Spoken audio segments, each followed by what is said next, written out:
強みだ。調子に乗る感動しない。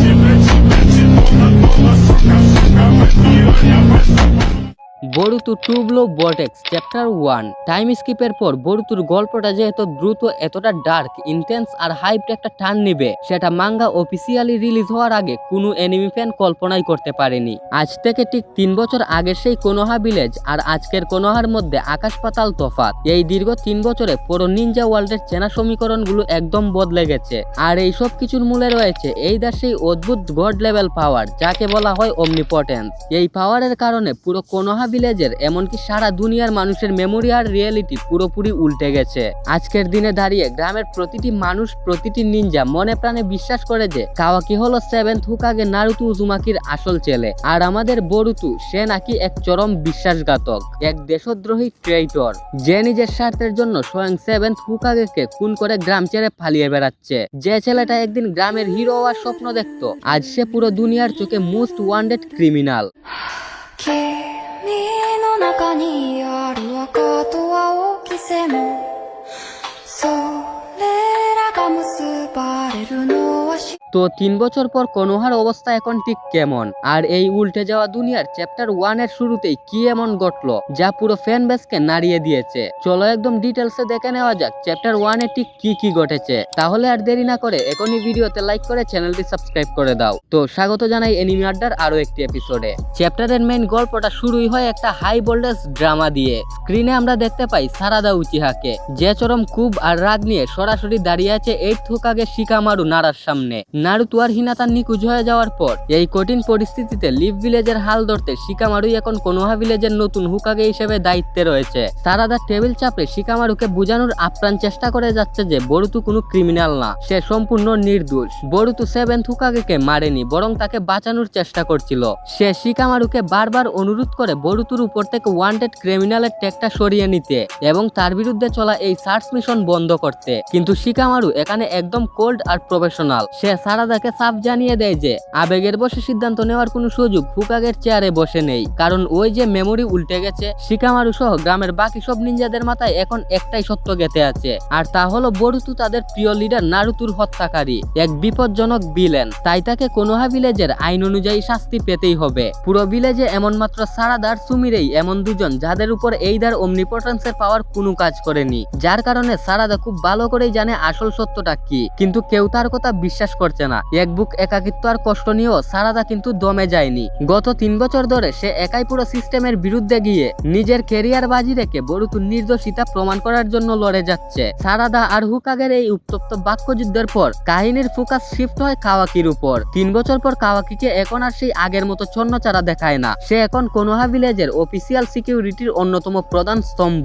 শুধু তাই নয়, এই 3 বছরে সে তার ভিতরের ওটসুৎসুকি পাওয়ার, অর্থাৎ ইশিকে ওটসুৎসুকির সুকুনা হিকুনা আর দাইকুকুতেনের মতো গড লেভেল জুৎসুগুলোর উপর আগের চেয়ে অনেক বেশি কন্ট্রোল নিয়ে এসেছে। তার মনের ভেতর একটা অদ্ভুত শান্তি কাজ করে, কারণ সে নিজেকে সফল ভাবছে। অরিজিনাল স্টোরির সেই ঘটনার পর নারুতো আর হিনাতাকে সে নিজের ক্ষমতার জুড়ে যে বিশেষ টাইমলেস ডাইমেনশনে আটকে রেখেছে, সেখানে সে মাঝে মধ্যে গিয়ে তাদের দেখে আসে। কড়া নজরদারিতে দেখে আসে যে তার প্রিয় 7th হোকাগে সেখানে সুরক্ষিত আছে কিনা। সে মনে করে বরুতুকে দুনিয়া থেকে সরাতে পারলেই নারুতো পুরোপুরি নিরাপদ হবে। ঠিক এই শান্ত আর তমতমে পরিবেশের মধ্যেই হঠাৎ পুরো কোনোহা ভিলেজের ইমার্জেন্সি ডেঞ্জার সাইরেন গুলো একসাথে বেজে উঠে। পুরো গ্রামের মানুষ আর সিকিউরিটি ফোর্সের মধ্যে হুড়োহুড়ি পড়ে যায়, কারণ ভিলেজের সীমানা ভেদ করে সরাসরি কোনোহার মাটিতে এসে ল্যান্ড করেছে মোস্ট ডেঞ্জারাস ভিলেন কোড।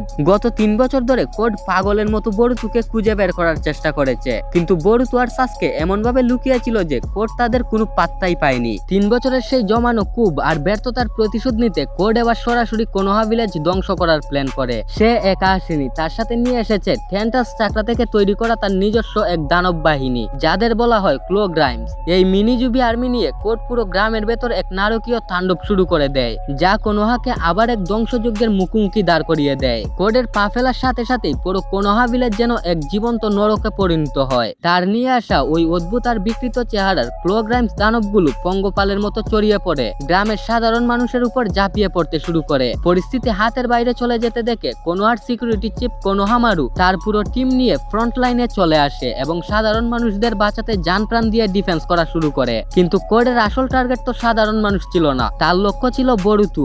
বরুতুর কোনো কুজ না পেয়ে কোড সরাসরি এসে ল্যান্ড করে সারাদা উচিয়ার ঠিক সামনে। 3 বছরের ব্যর্থতায় কোড তখন এতটাই মরিহা আর হিংস্র যে সে সারাদাকে একদম মুখোমুখি দাঁড়িয়ে ওপেন থ্রেট দিয়ে বসে। কোড হয়তো ভুলে গিয়েছিল যে সে কার সামনে দাঁড়িয়ে আছে, সে দাঁড়িয়ে আছে উচিয়া ব্লেডের সামনে। সারাদা এতটুকু ভয় পাওয়া বা পিছিয়ে যাওয়ার মেয়ে নয়। কোডের এই ভয়ঙ্কর থ্রেটের জবাবে সারাদার চোখে মুখে কোনো আতঙ্কের ছাপই ছিল না। সে উল্টো কোডকে চ্যালেঞ্জ ছুড়ে দিয়ে নিজের ডান হাতে গর্জে তুলে তার আইকনিক জুৎসু চিদরি। চিদরির তীব্র আওয়াজে পুরো চারপাশ কেঁপে উঠে এবং সারাদা কোনো দ্বিধা না করে সরাসরি কোডের আর্মির উপর কাউন্টার অ্যাটাক শুরু করে দেয়। সারাদা তার স্পিড আর বুদ্ধিমত্তা দিয়ে কোডের তৈরি করা দানবগুলোকে একটার পর একটা কেটে টুকরো করতে থাকে। কিন্তু ভাই কোড কোনো সাধারণ ভিলেন নয়, তার শক্তি এই মুহূর্তে অলমোস্ট গড লেভেলের। সারাদা যতই চেষ্টা করুক না কেন, কোডের মেইন পাওয়ার আর তার ওই বিশাল আর্মির অবিরাম আক্রমণের সামনে সে একা আস্তে আস্তে ক্লান্ত হয়ে পড়তে থাকে। এক পর্যায়ে কোডের শক্তির তীব্রতায় সারাদা যখনই কিছুটা ব্যাকফুটে চলে যায় এবং পুরো পরিস্থিতি কোনোহার জন্য একদম নিরাশজনক মনে হতে থাকে,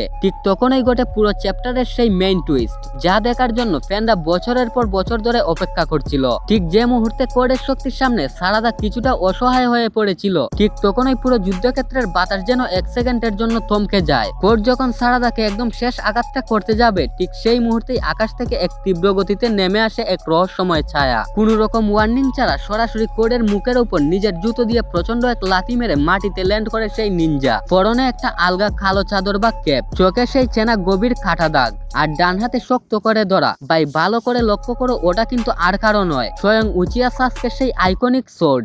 yes bro, one and only Boruto Uzumaki is officially back. Sigma, Sigma boy, Sigma boy, Sigma boy. Каждая девчонка хочет танцевать. দীর্ঘ 3 বছরের এক কঠিন এবং যন্ত্রণাদায়ক নির্বাসন কাটিয়ে বরুতু আবার পা রেখেছে নিজের মাতৃভূমি কোনোহা ভিলেজে। তবে এই বরুতু আর সেই আগের বাচ্চা বরুতু নয়। তার বডি ল্যাঙ্গুয়েজ, তার চোখের চাহনি এবং তার ভেতরের জেদ, সবকিছু এক ধাক্কায় যেন কয়েক গুণ ম্যাচিউরড হয়ে গেছে। বরুতুর এই অবিশ্বাস্য এন্ট্রি দেখে সারাদা নিজের চোখকে বিশ্বাস করতে পারছিল না। তার চোখ জুড়িয়ে আসে এক অদ্ভুত স্বস্তিতে। ওদিকে গ্রামের অন্য প্রান্তে থাকা কাওয়াকিও হঠাৎ করে বরুতুর এই চেনা অথচ ভীষণ শক্তিশালী হয়ে ওঠা চাকরা সেন্স করতে পারে। বরুতু ফিরে এসেছে এটা বুঝতে পেরে কাওয়াকি এক চরম মানসিক ধাক্কা খায় এবং পুরোপুরি শক্ট হয়ে যায়। এদিকে কোড নিজের মুখের উপর অমন অপমানজনক লাথি খেয়ে এবং 3 বছর ধরে যার খুঁজে সে বেকুল ছিল, তাকে এত সহজে সামনে পেয়ে রাগে খুবই ভেতরে ভেতরে কাঁপতে শুরু করে। কিন্তু আমাদের বরুতুর এক্সপ্রেশন ছিল দেখার মতো। তার চোখে কোনো তাড়া নেই, কোনো ভয় নেই, এমনকি কোনো রাগও নেই। সে একদম বরফের মতো ঠান্ডা চোখে কোডের দিকে তাকিয়ে আছে। বরুতু কোডের চোখের দিকে সোজা তাকিয়ে জাস্ট একটা লাইনের একটা আলটিমেটাম দেয়, কোড নিজের জীবন যদি সত্যি বাঁচাতে চাও তবে এখনই তোমার এই আবর্জনা আর্মি নিয়ে এখান থেকে কেটে পড়ো। আর বরুতুর এই মাথা নষ্ট করা, গায়ে কাটা দেওয়া সংলাপ আর খুনে মেজাজের লুকটার সাথেই শেষ হয়ে যায় ট্রু ব্লু ভর্টেক্সের ঐতিহাসিক প্রথম চ্যাপ্টার। তো বরুতুর এই নতুন কিলার লুক আর অ্যাটিটিউড তোমাদের কেমন লাগলো? চ্যাপ্টার 2 তে বরুতু তার নতুন জুৎসু রাসেনগান উজুহিকো ব্যবহার করবে, সেই পার্টটা দেখতে চাইলে কমেন্টে জানাও আর চ্যানেলটা সাবস্ক্রাইব করে রাখো। দেখা হবে পরের ভিডিওতে। So guys, catch you next video and আল্লাহ হাফেজ।